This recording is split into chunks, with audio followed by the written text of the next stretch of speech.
The topic that I'm pretty much discussing today, I think is something I've always wanted to talk about, but I couldn't find a way to put it into words. But then I thought about how a lot of people responded to how black people were feeling in their take on Hulk Hogan at the time of his passing, and how there were a lot of people that were trying to tell black people, especially FBA, how to feel in the instance of what was going on. And I said, okay, now I think I really need to talk about it. So here we are. So I wanted to talk about something that, in my opinion, has become both increasingly visible, but also at the same time very incredibly frustrating. And that's the growing tendency of outside groups, especially non-black voices, trying to dictate how black Americans should feel about racism, injustices, and overall white supremacy. It's nothing new, like I stated, but it's in our current climate of performative so-called allyship, social media hot takes, and political gaslighting. It's taken on a new, more insidious form, and I think now is the perfect time to call it out. So this commentary isn't about just rehashing history for the sympathetic or engagement effect, but it's also about agency, in particular black agency, and the right to define our experiences without permission, translation, or policing from outsiders. So let's, just kick it off with just some history, because this isn't, like I said, a modern issue.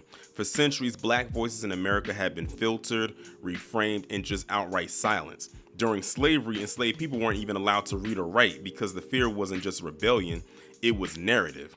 The fear that was taught is that we would begin to define ourselves instead of being defined by others.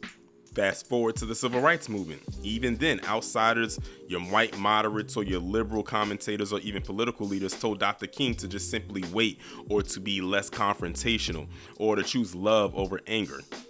That same Dr. King, they now quote selectively, who was labeled a dangerous radical while he was alive. This pattern repeats across decades. When black people protest peacefully, we're told we're ungrateful or angry. When we protest forcefully, we're told we're out of control. When we speak bluntly about racism, then we're accused of exaggerating or creating division. It's all about tone and method and timing, but for some reason it's never about truth. Now let's talk about how it plays out today. In the post-George Floyd era, we've seen a wave of so-called woke, the bastardized version of that anyway, awareness, corporate pledges, DEI panels, and allyship popping up everywhere. But many of those same people are quick to push back the moment black people express real frustration, real rage, and clarity about realities of racism. Take police violence or police brutality. Every time another black person is killed, there's this window, maybe a few hours if that, or a couple days at most, where outrage is allowed. It's like a pocket. But then almost predictably, the calls start to begin and you start to hear things like this. Let's not rush to judgment. Not everything is about race. We need to wait for all the facts, or their personal favorite, what about black on black crime? Suddenly, black grief is put on trial, then our emotions become cross-examined, and white comfort becomes more important than black survival. Take education, for example. When black parents and students speak out against racist curriculums or demand a fuller, more honest telling of American history, what ends up happening? They're accused of, quote, dividing the country or indoctrinating the kids. Never mind the fact that their children are the ones navigating schools built on erasure. Now we can go to the workplace. A black employee raises concerns about microaggressions or systemic bias, and suddenly they're playing the race card or making things uncomfortable, or they're becoming difficult to work with. I mean, let's be clear. Telling black people how to feel about racism in itself is a function of white supremacy. It recenters whiteness, maintains control of the narrative, and turns our pain into performance, acceptable only if it stays within polite, sanitized boundaries. So why do outside groups try so hard to control black Americans' response to racism? Because controlling emotion is a form of controlling power. If I can tell you how to feel, I can also definitely tell you how to act. And if I can tell you how to act, I can ensure that your resistance doesn't threaten the system that I benefit from. I think this part right here definitely relates more to those bootlickers, because already this is playing out just in their realm of their own reality, in their own pocket universe. This isn't just about interpersonal discomfort, it's about systemic maintenance. When black anger is labeled as irrational, it can be dismissed. When black protest is labeled as too aggressive, it can then be criminalized. When black criticism is labeled as divisive, it can then be silenced.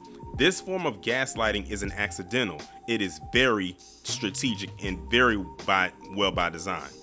And honestly, it is very exhausting. Because in order to navigate public spaces, black Americans are often forced to translate our emotions for outside approval. Rage must become concern, pain must become feedback, and outrage must become dialogue. Meanwhile, others get to be as loud and emotional or as unfiltered as they want, with no threat to their credibility. Now, here's where it gets more complex. Sometimes the policing of black emotion just doesn't come from outside groups. Sometimes it also comes from within.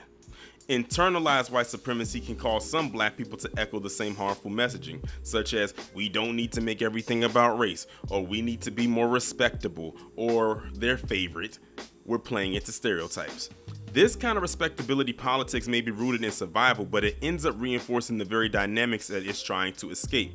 Policing ourselves isn't liberation, it's actually containment. Because true freedom means full expression, and it means being able to cry, to scream, to laugh, to speak truth, even if it makes people uncomfortable. Now, I would say that definitely applies to those bootlicks. So you're probably wondering, what's the way moving forward? It starts with the rejecting of the idea that our responses need to be managed, diluted, or deferred. Black Americans have every right to be angry and to be tired, to be joyful, to be complicated, because we are not props in a performance for allyship points. We are not a monolith, and we don't need non-black approval to validate our emotions. Reclaiming our narrative means refusing to explain ourselves over and over again to people who aren't listening anyways. It means building spaces such as in media, education, and activism where our voices are central and not secondary or taking a back seat. It means challenging outsiders, yes, even the so-called well-meaning ones, to reflect on why they feel entitled to moderate our truth in the first place. So the next time someone tries to tell you how to feel, whether it's a stranger on Twitter, especially on Twitter, a colleague or a politician, or even a quote-unquote well-meaning friend, remember this. You don't owe them your silence, you don't owe them your softness, and you damn sure don't owe them your approval. Black emotions are definitely valid. Black experiences are for real. And black voices are uncut, unfiltered, and unafraid, and very much unapologetic. And they're also very non-negotiable. Y'all let me know what y'all think about this down in the comments, and I will talk to you in the next one.